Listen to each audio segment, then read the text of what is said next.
Au début des campagnes de bombardement stratégique alliées sur l'Europe occupée, la FLAC, abréviation de Flugabwehrkanone, constituait pour les équipages de forteresses volantes une entité mal définie, presque abstraite. Les briefings pré-mission la dépeignaient comme une défense terrestre archaïque, un feu erratique et désorganisé, davantage symbolique que réellement efficace. Cette perception était ancrée dans une doctrine aérienne émergente, convaincue de la supériorité absolue de la haute altitude et de la formation serrée. L'acier et la technologie semblaient devoir triompher de la fragmentation aveugle des obus. Ces jeunes aviateurs, pour la plupart à peine sortis de l'adolescence, étaient le produit d'une formation accélérée mais intense. Leur confiance était forgée dans la maîtrise technique de machines complexes comme le B-17 Flying Fortress, un nom qui incarnait leur sentiment d'invulnérabilité relative. Leur monde était régi par des checklists, des procédures radio et la froide logique de la navigation céleste. Ils évoluaient dans un domaine où la vision et le contrôle primaient. La menace venait des chasseurs ennemis, une menace tangible, visible, engageant un duel. La FLAC, elle, appartenait au monde trouble et imprévisible du sol, un feu d'artifice dangereux peut-être, mais fondamentalement chaotique et donc, statistiquement, survivable. Leur première mission au-dessus de cibles périphériques ou faiblement défendues avait conforté cette croyance. Les explosions noires et oranges semblaient en effet dispersées, aléatoires. Elles marquaient le ciel de waypoints anxiogènes mais tolérables, une tempête through laquelle on pouvait naviguer avec un mélange de chance et de compétence.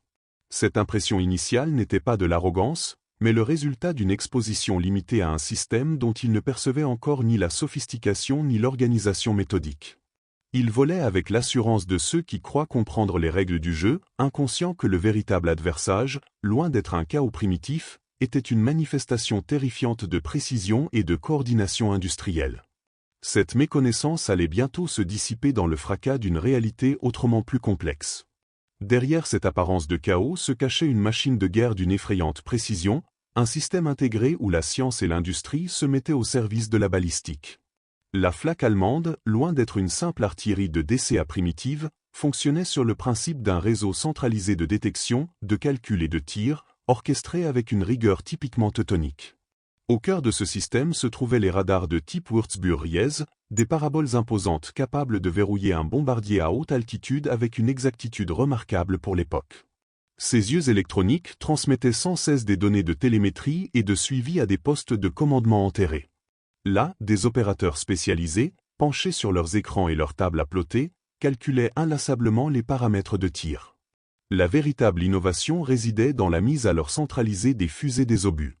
Chaque batterie de canon de 88 mm ou 105 mm recevait non pas un ordre de tir approximatif, mais des données précises, angle de hausse, azimut et surtout, un réglage de fusée permettant à l'obus d'exploser à une altitude spécifique, au mètre près, sur la trajectoire prévue de la cible. Cette coordination transformait une batterie de 4 ou 8 canons en une entité unique, tirant non pas de manière individuelle, mais en un seul volet parfaitement synchronisé. La tactique défensive la plus redoutée était le « box barrage » ou « barrage en boîte ». Plutôt que de poursuivre individuellement chaque avion, les artilleurs allemands saturaient un volume d'air précis, un cube imaginaire dans le ciel que la formation de bombardiers était obligée de traverser pour atteindre son objectif. Ce cube mortel était calculé à l'avance en fonction de l'altitude, de la vitesse et de la route prévisionnelle des forteresses volantes. Ainsi, ce que les équipages percevaient comme un feu dispersé était en réalité une série de salves coordonnées, destinées à remplir une portion d'espace de ferraille et d'explosifs à un instant T très précis. L'efficacité de ce système reposait sur une chaîne de production industrielle massive et une main-d'œuvre hautement qualifiée. Des usines entières produisaient les canons, les munitions et les systèmes de guidage, tandis que des milliers de techniciens et d'opérateurs radars, souvent des personnels trop âgés ou trop jeunes pour le front, mais parfaitement formés, maintenaient la machine en marche.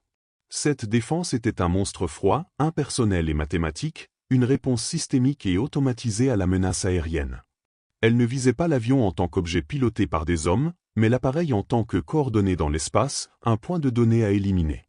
La perception initiale du chaos était donc une illusion née de l'ignorance de cette complexité. Les premiers éclatements apparemment aléatoires n'étaient que des tirs de harcèlement ou des ajustements. La véritable démonstration de force commençait une fois la formation engagée dans son corridor final, lorsque toute la machinerie se mettait en action avec une synergie dévastatrice.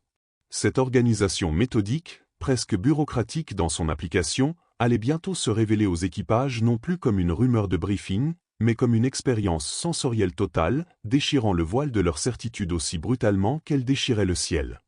Le premier véritable contact avec cette machinerie bien huilée n'était pas une bataille, mais une immersion soudaine dans un environnement entièrement hostile, une rupture totale avec le monde connu de l'altitude et du contrôle. L'approche initiale, souvent marquée par une tension silencieuse, cédait brusquement la place à une réalité sensorielle écrasante. Le premier indice n'était pas visuel, mais auditif, un grondement sourd et profond, montant du sol comme le prélude d'un orge, suivi presque instantanément du « whimp » caractéristique et sourd des premières explosions à distance.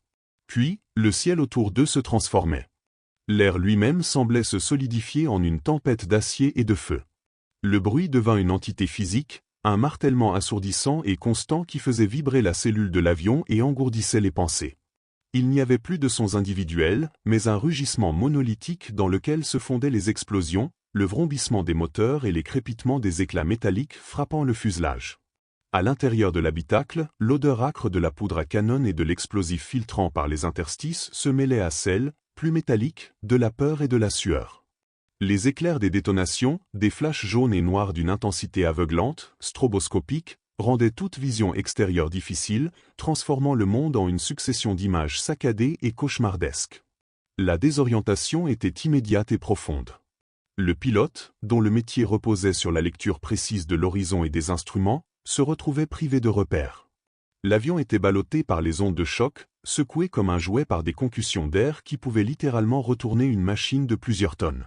Chaque explosion proche provoquait une violente secousse, un coup de bélier, qui testait la résistance de la structure et des nerfs de l'équipage.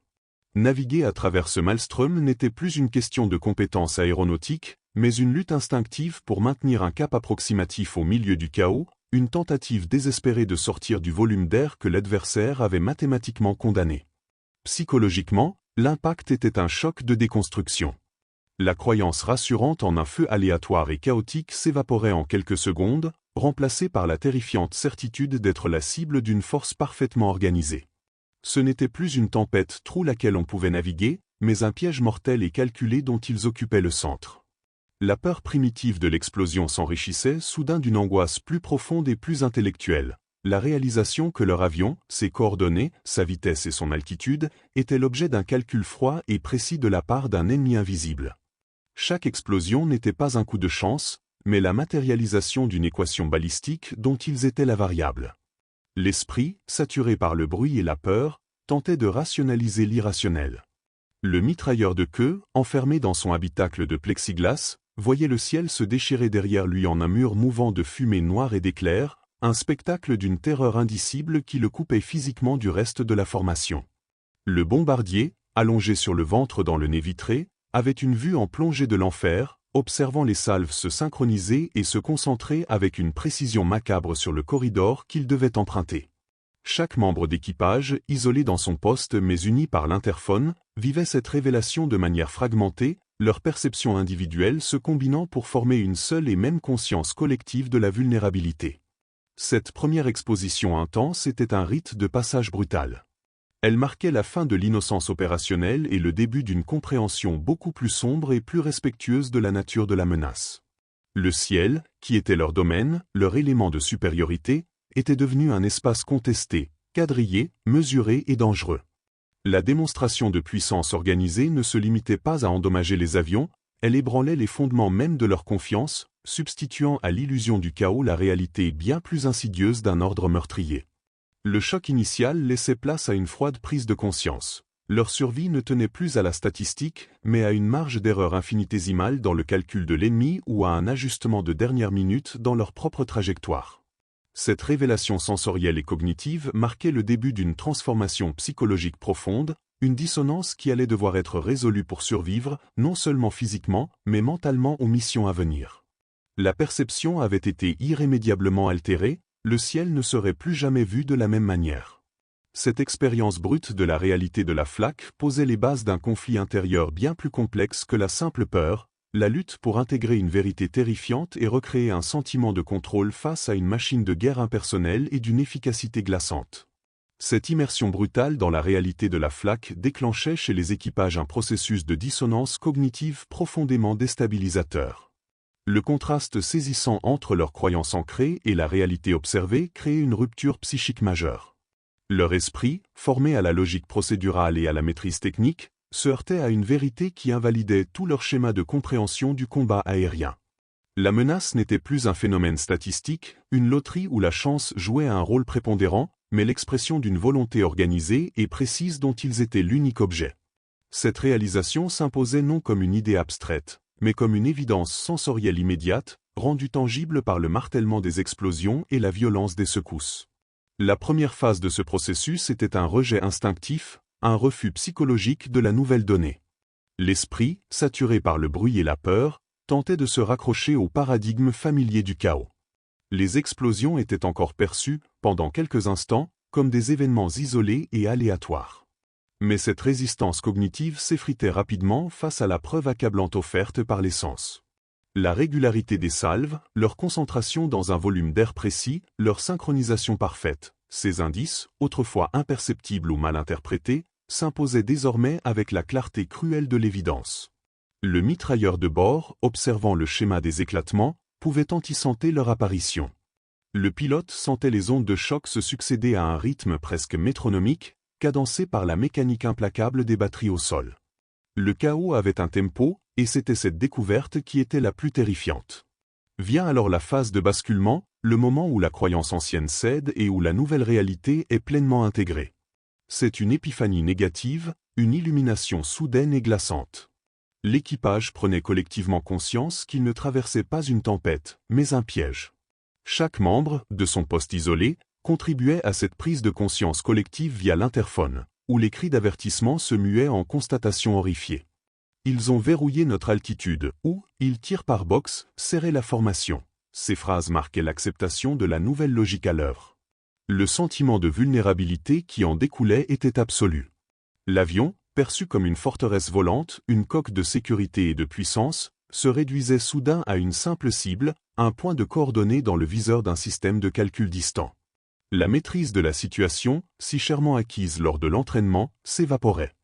Cette perte de contrôle n'était pas seulement opérationnelle, elle était existentielle. Elle remettait en cause la notion même d'agency, de capacité d'action.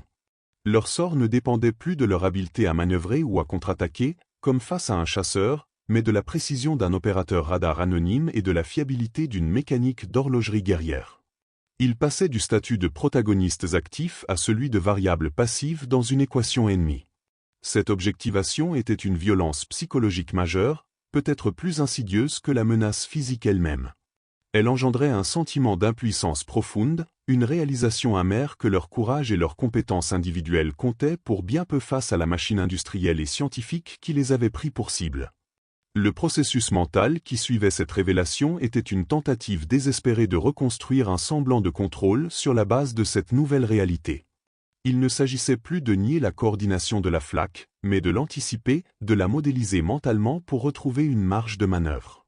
L'esprit, dans un effort surhumain pour dompter la terreur, se mettait à chercher des patterns dans le schéma de tir, à estimer le temps entre les salves, à évaluer la densité des explosions dans tel ou tel cadran. Cette intellectualisation de la peur était un mécanisme de défense crucial. Elle permettait de remplacer la panique par une hypervigilance calculatrice, de transformer l'expérience sensorielle brute en données analysables. La peur primitive cédait la place à une anxiété froide, mais structurée, centrée sur la prédiction et l'évitement. Cette dissonance cognitive résolue, ou du moins gérée, marquait une transformation définitive. Le pilote ne regardait plus le ciel de la même manière. Chaque nuage, chaque reflet, était potentiellement le marqueur d'une salve à venir. La confiance initiale, naïve, était remplacée par un respect craintif et une lucidité sombre. Ils avaient appris, dans le fracas des canons, que le chaos n'était qu'une illusion de surface, un voile derrière lequel se cachait l'ordre terrifiant de la guerre moderne. Cette leçon, acquise au prix d'un choc psychologique majeur, allait désormais définir leur approche de chaque mission, les transformant d'aviateurs confiants en vétérans méfiants, conscients que leur plus grand adversaire n'était peut-être pas un homme, mais un système. Cette recalibration de leur perception posait alors une question pratique et urgente. Comment survivre, mission après mission, face à une telle perfection meurtrière? La réponse ne serait pas seulement tactique, mais aussi physiologique, exigeant d'eux une adaptation extrême de leur propre corps et de leur esprit. Face à cette réalité nouvelle et écrasante, la survie exigea une adaptation psychologique et physiologique immédiate. Les équipages ne pouvaient se permettre de rester paralysés par la peur ou la dissonance cognitive, ils durent développer et adopter des mécanismes de défense complexes pour maintenir un minimum de fonctionnalité opérationnelle au cœur du chaos. La gestion de la peur extrême passa par sa ritualisation et son cantonnement dans des procédures strictes. Chaque membre d'équipage se réfugia dans le rigorisme méticuleux de son checklist, transformant des gestes techniques en mantras apaisants. Le pilote se concentrait sur le maintien de l'assiette, le navigateur sur ses calculs de dérive, le mitrailleur sur son secteur de surveillance. Cette hyperconcentration sur une tâche précise créait une bulle de rationalité, un microcontrôle temporaire face au macro-chaos incontrôlable qui les entourait. Cette discipline procédurale était renforcée par une cohésion d'équipage devenue vitale. La voix du commandant de bord sur l'interphone, calme et mesurée, où les échanges techniques brefs et codés entre les membres, servait de rappel constant à une réalité structurée.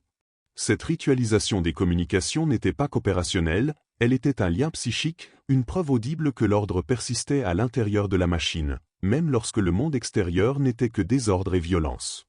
Le simple fait d'entendre un collègue confirmer une lecture d'instrument ou signaler un chasseur ami réaffirmait le fonctionnement du groupe face à la menace impersonnelle et isolante de la FLAC.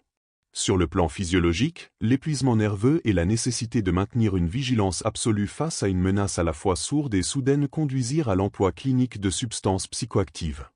Les amphétamines, notamment la benzédrine, étaient distribuées sous contrôle médical avant les missions longues ou particulièrement périlleuses. Leur usage était strictement utilitaire. Il ne s'agissait pas de rechercher une euphorie ou un échappatoire, mais de combattre psychologiquement la fatigue, d'aiguiser les réflexes et de maintenir une acuité sensorielle dans un environnement qui les saturait et les épuisait. La substance permettait de prolonger artificiellement un état d'hypervigilance nécessaire, de compenser l'énorme dépense d'énergie nerveuse exigée par le passage dans le barrage. C'était un outil pharmacologique froidement administré pour optimiser les chances de survie d'un équipage considéré comme une unité opérationnelle, un palliatif à la limite des capacités humaines. Ces mécanismes procéduraux, sociaux et pharmacologiques constituaient une carapace psychologique. Ils permettaient aux hommes de fonctionner non pas en dépit de la peur, mais avec elle, en l'intégrant comme une donnée constante de leur environnement de travail. La peur n'était pas éliminée, elle était canalisée, transformée en un combustible pour la concentration. Cette adaptation était épuisante, laissant les équipages vidés nerveusement au retour de chaque mission, mais elle était la clé qui permettait de traverser l'épreuve et de revenir pour la mission suivante. Elle représentait une internalisation de la nouvelle réalité. Face à un système ennemi parfaitement huilé, leur seule réponse résidait dans une discipline de fer et une optimisation froide de leurs propres capacités. Cette évolution psychologique individuelle et collective allait naturellement appeler une réponse tactique plus large, une adaptation de la machine de guerre elle-même à la menace désormais parfaitement comprise. Cette compréhension nouvelle et acquise dans la douleur ne resta pas cantonnée à la sphère individuelle. Elle irrigua rapidement la pensée doctrinale de la 8th Air Force, conduisant à une évolution tactique majeure et systémique. La réponse ne fut pas simplement un ajustement, mais un changement de paradigme profond dans la manière d'appréhender la menace. La leçon était claire. Face à un système coordonné, seule une contre-coordination méthodique pouvait offrir une chance de survie. Les formations serrées en box combat furent resserrées à l'extrême, non plus seulement pour la défense contre les chasseurs, mais pour présenter un volume collectif plus difficile à saturer par les salves de flak. La discipline de vol devint une obsession, chaque pilote devant maintenir sa position avec une précision chirurgicale pour éviter de créer des espaces mortels dans la formation ou de s'exposer individuellement. Les profils d'attaque furent radicalement repensés. L'approche rectiligne et prévisible, qui offrait aux artilleurs allemands un temps de calcul optimal, fut modifiée. On introduisit des manœuvres d'évitement légères mais constantes, de légers changements d'altitude et de cap destinés à brouiller les données des calculateurs ennemis, à introduire une marge d'erreur dans leur équation parfaite. Le bombardement lui-même, moment de vulnérabilité absolue où l'avion devait voler droit et level pendant de longues secondes, fut l'objet de procédures encore plus strictes, confiées à des équipages spécialisés menant la formation pour concentrer le risque. La technologie vint compléter cette adaptation tactique. L'introduction progressive et massive de systèmes de contre-mesures électroniques, comme le brouilleur Carpet, marqua une étape cruciale. Ces boîtiers, installés dans les avions, émettaient un brouillage actif sur les fréquences des radars Würzburg, brouillant leurs écrans et dégradant la qualité des données de tir. Pour les équipages, l'activation de ces systèmes n'était pas une manœuvre technique abstraite, c'était une action défensive active, une manière de lutter contre l'ennemi invisible, de brouiller ses sens et de regagner une infime part de contrôle sur le destin. Chaque perturbation réussie du guidage radar était une petite victoire psychologique contre la machine impersonnelle. Cette évolution collective fut le fruit d'un apprentissage sanglant, analysé froidement après chaque mission. Les rapports de débriefing, auparavant centrés sur les chasseurs, accordèrent une place primordiale à l'intensité, la précision et la coordination de la flaque rencontrée. Les itinéraires furent ajustés pour éviter les concentrations de batterie les plus meurtrières, dans la mesure du possible. Ce processus représentait l'internalisation complète de la leçon. L'USAF, en tant qu'institution, avait abandonné sa perception initiale du chaos pour adopter la vision précise et systémique de la menace que ses équipages avaient découverte dans la douleur.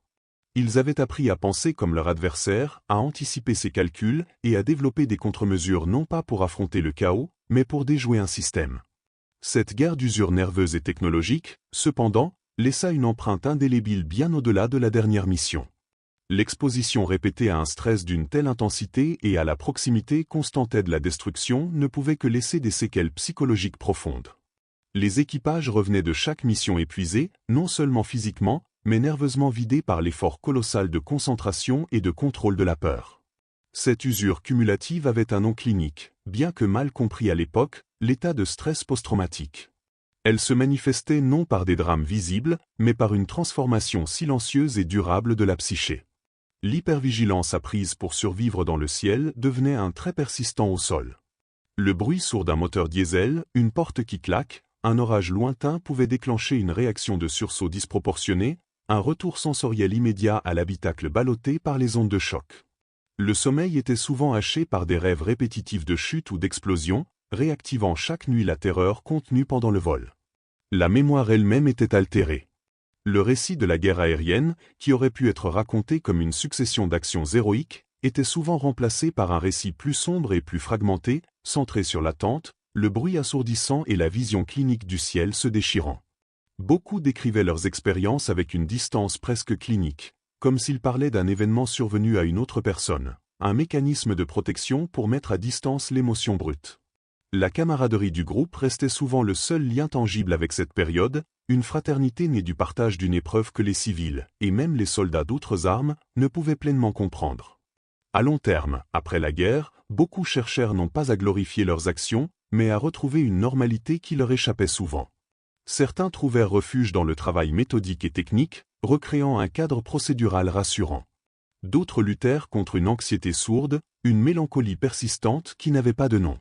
Leur expérience de la guerre n'était pas celle du combat au corps à corps, mais celle d'une confrontation avec une force impersonnelle, une machine. La blessure était moins celle du corps que celle de l'esprit, une recalibration permanente de leur système nerveux et de leur perception du danger. Ils avaient appris, au prix de leur tranquillité d'esprit, que le ciel pouvait être un piège méthodique, et cette leçon, une fois intégrée, ne pouvait jamais être tout à fait désapprise. Cette transformation intime ouvrit cependant la voie à une autre forme de compréhension, plus large et plus humaine, de celui qui, de l'autre côté du viseur, actionnait cette machine. Ce processus de transformation psychologique fut couronné par un changement de perspective fondamental et inattendu, la réhumanisation progressive de l'adversaire. À mesure que leur compréhension de la flaque évoluait de la notion de chaos primitif à celle d'un système sophistiqué, la perception qu'avaient les équipages des artilleurs allemands se métamorphosa elle aussi. L'ennemi anonyme et distant cessa progressivement d'être perçu comme une force brute et malveillante pour devenir un collectif d'individus hautement compétents, disciplinés et intégrés dans une chaîne de commandement complexe.